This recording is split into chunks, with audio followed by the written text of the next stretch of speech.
Hey there, this is Tech Jazz coming to you with a deck tech video for a modern black-white spirit deck. I will start with explaining what each card is and how it contributes to the deck. To start, we have 4 viscera seers, who's 1 black for a 1/1, who says sacrifice a creature, scry 1. And then scry, look at top card of your library, then you may either put that card on top or bottom of your library. He is in here mainly to cycle the deck very quickly and get me what I need when I need it.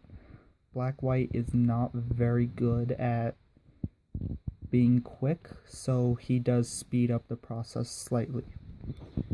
Next we have Doom Traveler, who's 1 white for a 1/1. When he dies, put a 1/1 white spirit creature token with flying onto the battlefield.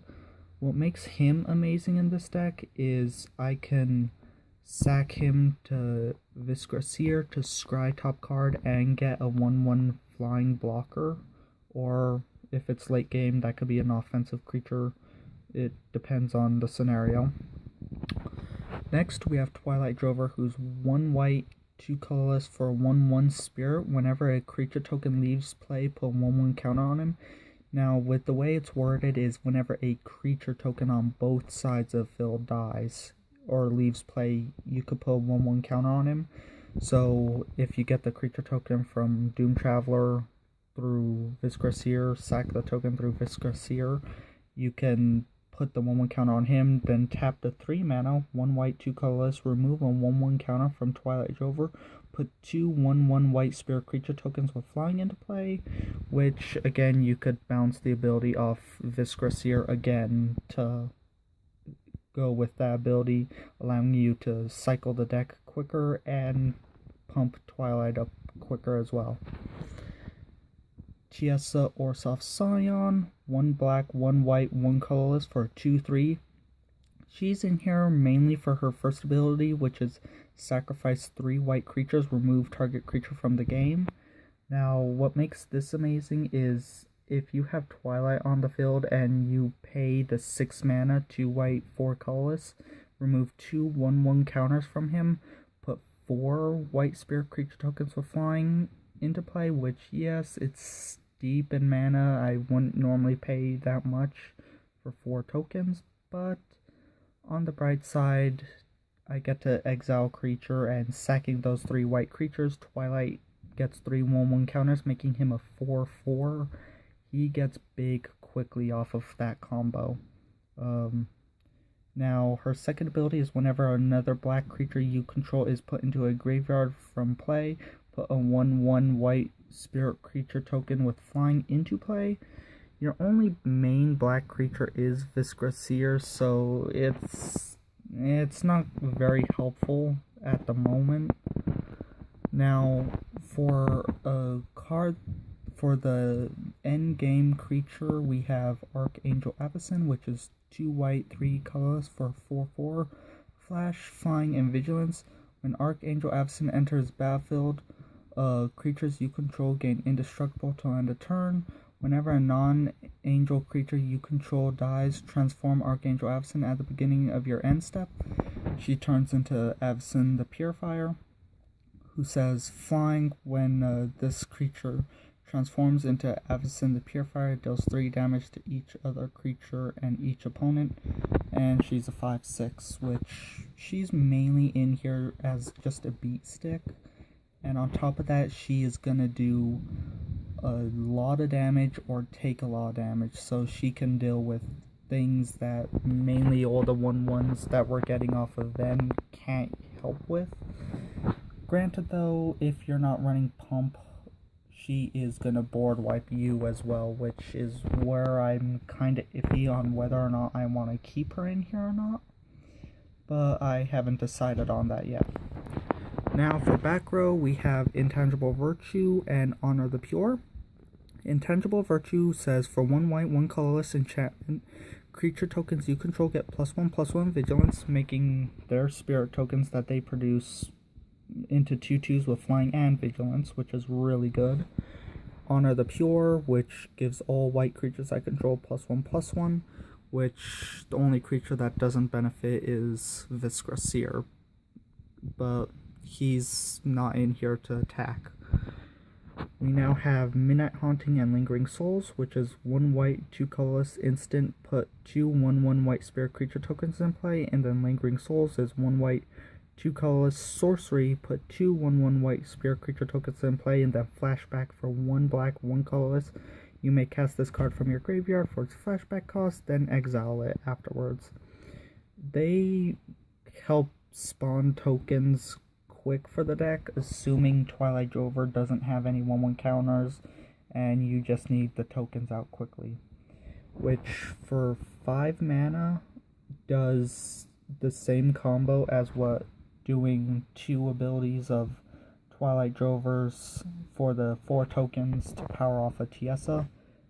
This does it for 5, which is 1 mana cheaper and normally a little bit easier to work with. Now, for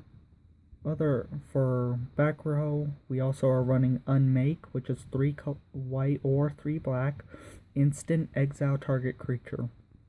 The reason I love Unmake for black-white is because it is just able to deal with so much, and if you're able to drop a land every turn 3 you will exile a creature with that card regardless of anything. It's gonna take something out, which is really nice because it exiles it, so there's no way for it of returning.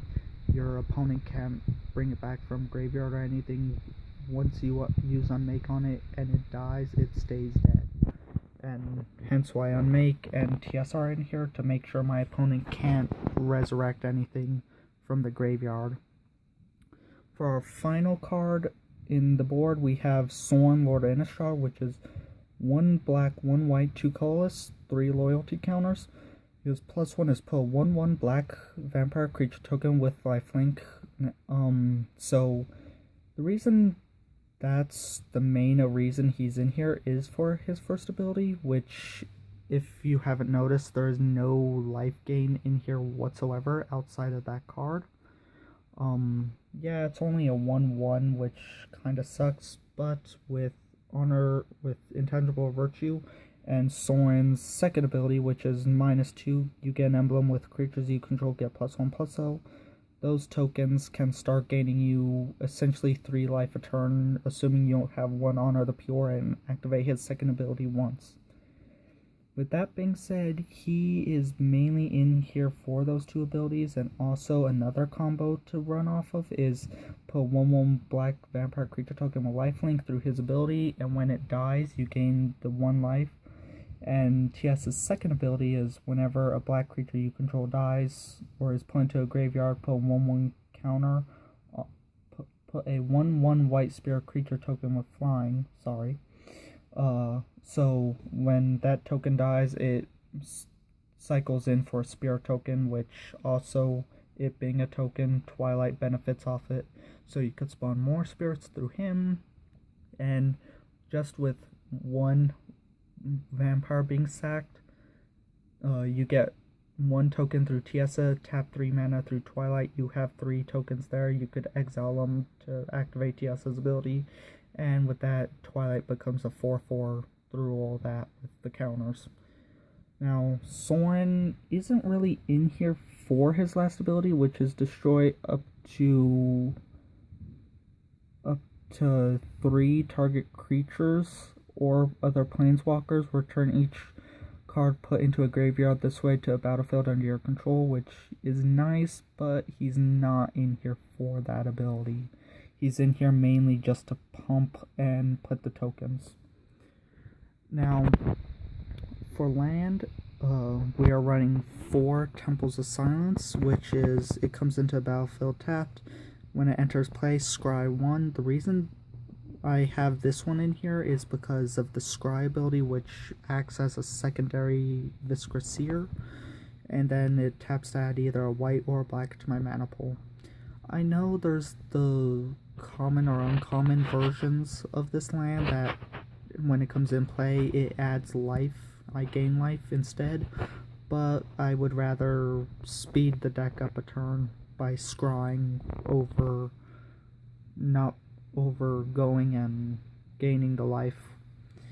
For land, we are running 12 plains and 8 swamps. I love the 12 to 8 ratio. What the 12 to 8 ratio is you run 12 of your primary color. In this case, since the majority of the deck is white, it's primarily going to be plains.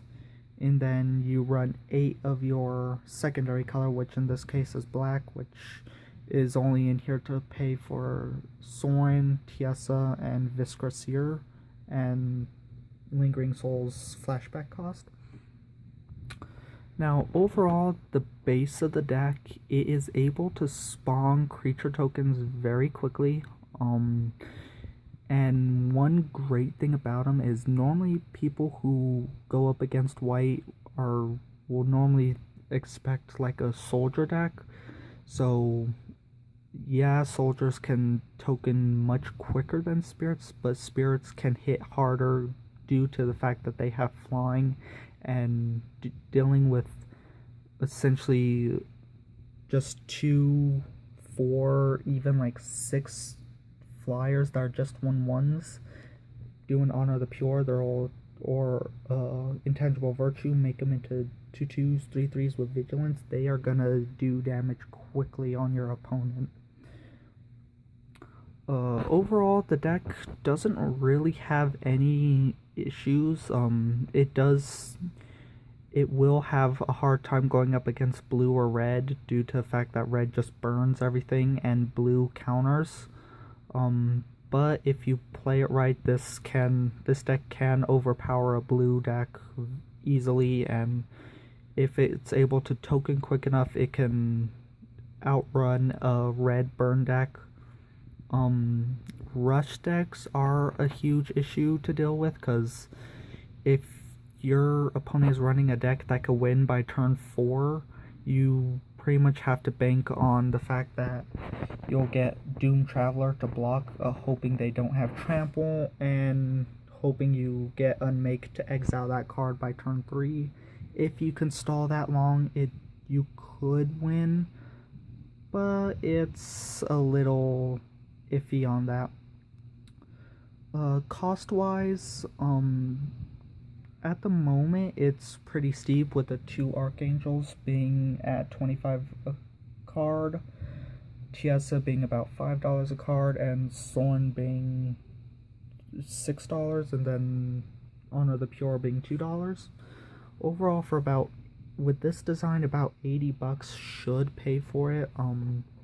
To cheapen it out, if you don't like the setup, I would suggest dropping the Archangel Avacyns for 2 more Lords of Innistrad, because his combo does help very much in this deck, and overall, once people realize that he's just in there for the life gain and to pump everything, he does become a target very quickly. Dealing with other decks, this deck can easily handle just about anything. It does have issues against elves or goblins, or sometimes soldiers, sorry. But it's gonna be able to deal with them, especially against elves. Once Avacyn hits the field, or even goblins, once she hits the field and you transform her, she's gonna, if they don't have those creature tokens or creatures in general above 4 toughness, she will board wipe them, which is very good to do to elves, because then without that they really have no defense, and you could just start hitting very quick damage with Intangible Virtue on the spirit tokens, or even Honor the Pure on them. Overall, the deck is very nicely built, relatively cheap. I mean, if you want to cheapen it out, like I said, 2 more Sorins over Archangel Avacyn. That's pretty much it for a deck. So if you have any comments, suggestions, or questions about the deck, please leave a comment below, and Please subscribe to my channel to get more deck tech videos and other videos in general. Thank you.